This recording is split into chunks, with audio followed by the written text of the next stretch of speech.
Fresh off the road from touring with his rock and roll band, Selfish Things, Cam Snooks joins us for a special interview today on Throwback Chevy. He's young, enthusiastic, talented, and an all-around good guy. Stick around. We're going to meet Cam right after this.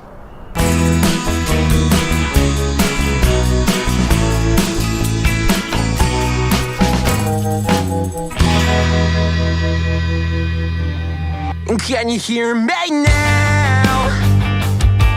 Yeah, I'm broken from the fall, and I still echo through these walls. Impurities, they wash away the crows that beat on the memories I tried to keep.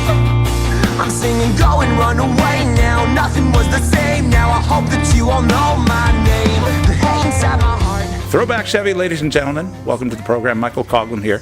Today I'm joined by a special guest. It's Cam Snooks of the Selfish Things. Cam, thanks for being here. Thanks for having me, Mike. You play rhythm guitar? I do. In the Selfish Things. So, yep.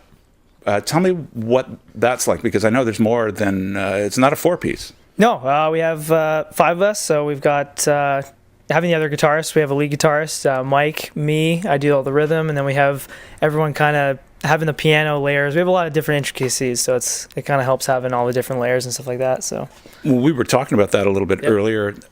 It's nice to have a keyboard player, piano player. Totally, yeah. Because it opens you up to dynamics, right? It does, yeah. It definitely fills the space for us. So there's there's down times in some of the songs, stuff like that, where the piano can kind of fill out those spots, and then the guitars can add the not so normal rhythms or lead stuff over top, which is kind of cool. So it works with us. Yeah. And I know you do a lot of live playing. So what does that mean live? Can you do certain things that other bands might not be able to get away with because of that fifth player? Yeah, for sure. Yeah, I think we can kind of make some of the record actually work live, which is awesome, and that's the key thing. So we want to make it as close to the album as possible. So it definitely helps being able to do those things with the extra members and everyone playing different stuff and having those layers come to life on the stage too. So very good. Yeah. You just came off of a tour.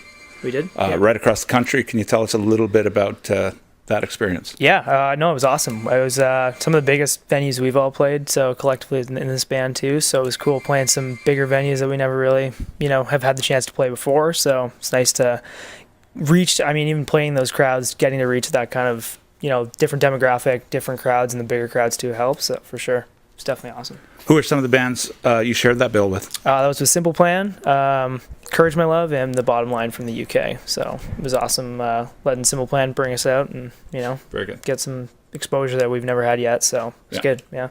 Did you blow them off the stage? No, I'm not gonna no comment. I can get people in trouble. I love doing that.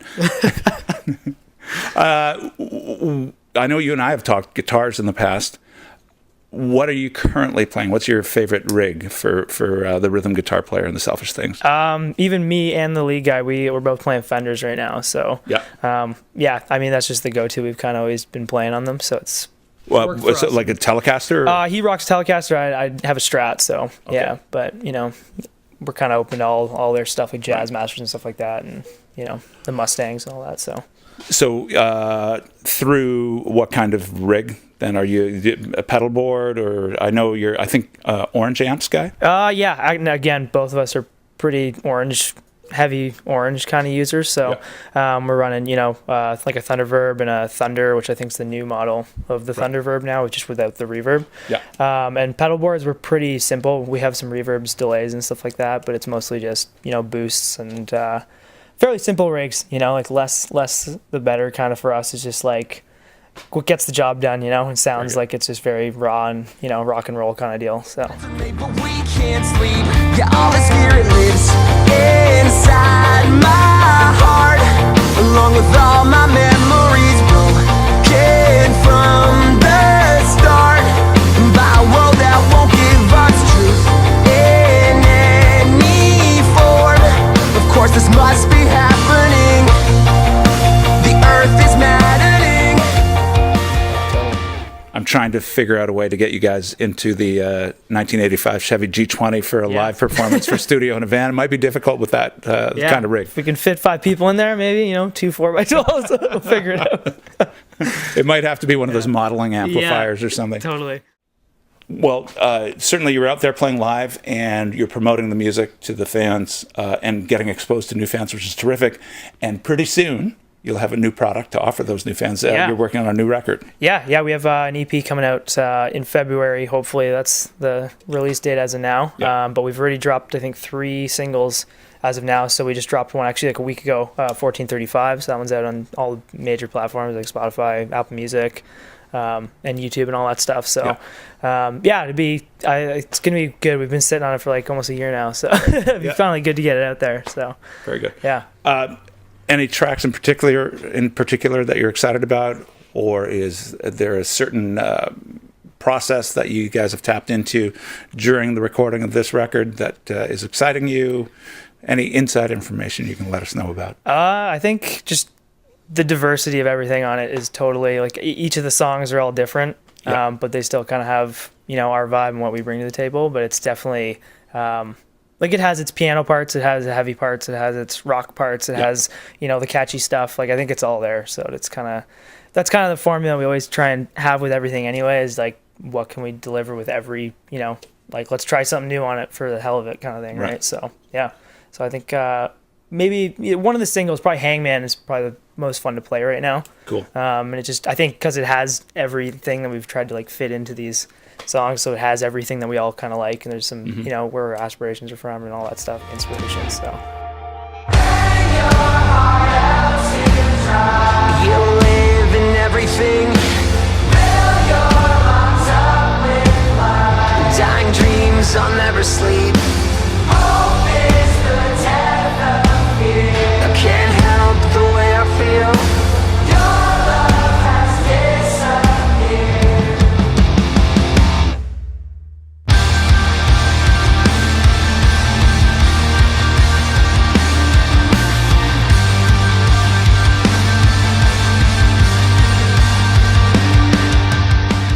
Excellent.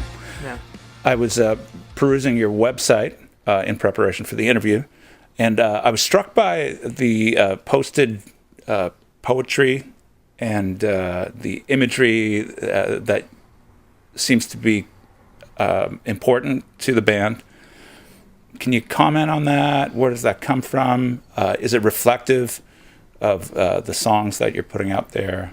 And how do people respond to that? Because there's some pretty dark imagery posted. Yeah, I think our vocalist Alex, he does most of the blog posts that he's just mostly like things from his journal and stuff like that, and so a lot of the songs they definitely do kind of cross over, and it kind of, I think it gives the like audience and fans and stuff like that it piques their interest because they have something to relate to from the songs, and they can relate and be like, oh, this is maybe where this came from, or if it's from a note or like a journal entry or whatever it is, and they can kind of piece that on their own. But we've always kind of been a dark band anyway, content-wise. But that's always, I think all of us kind of are on the same page in that kind of sense, where we know that's the best content is stuff that's honest and dark. So it's it works for us. So.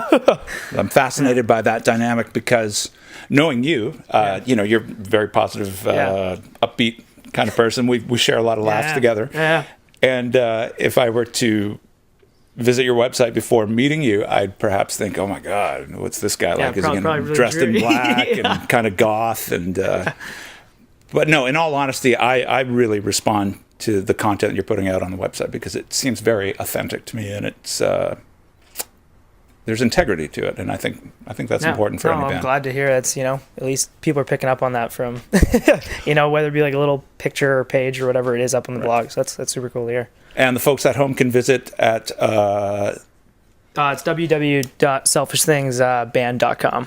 So excellent. There's all of our like dates and all that stuff where we're playing, and blog posts we always update constantly. So cool. Yeah.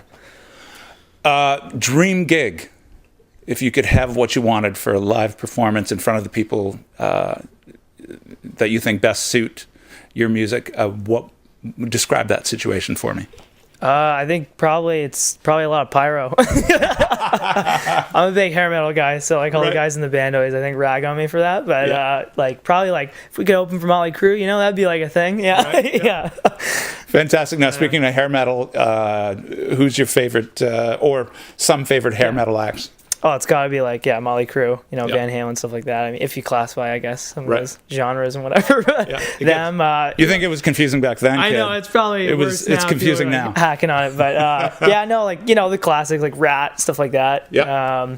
All those guys, like I'm even into like Journey and all that old throwback stuff. So Now, could you ever convince your band to do a cover for maybe an encore performance at one of your gigs? You know what? Actually, we had one. We've never really we can play it. We've just never really pulled it out. But The Darkness, we tried to do that. Believe in a Thing Called Love for fun. So I don't know. Maybe it'll see the light of day. Probably not. But I'm fingers crossed. So whatever. But. Very cool. Well, thanks, Cam, for taking the time today. Thank you, Mike. Thanks for having me. And tell the boys that I'd love to have them in and do a live performance of some kind. We'll have to figure out the logistics of that, but I think it would be a lot of fun. Maybe we can bring some pyro and stuff into the van. We'll see how it goes. There we go, ladies and gentlemen. I hope the insurance company is not watching, but it's Cam Snooks of the Selfish Things. Thanks for watching. To all the subscribers, thanks for your support. And once again, hit that little red button below for more great content from Throwback Chevy, Facebook, Instagram, and of course, the website one more time. Yeah, www.selfishthingsband.com. Talk to you later.